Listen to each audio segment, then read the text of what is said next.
Ayoko na po, binubugbog po pinyan palagi. Sino nang bugbog sa'yo? Si Mark? Sino pa ho? Opo, napagkadayan yan.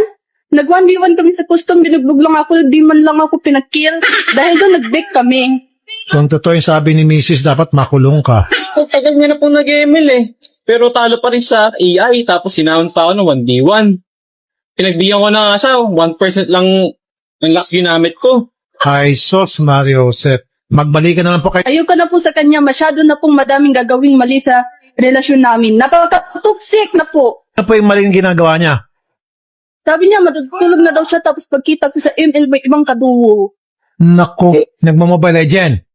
Eh paano ba naman? Angela na nga lang, alam niya, takpay sila ni Ivan. Okay? Si Mrs. pala may problema. Pero ikaw, kailan ka nagmamobile legend? Anong oras? Inamin ko po, nag-ML po ako yung pagtulog ni Mrs. Pero magbabago na po ako.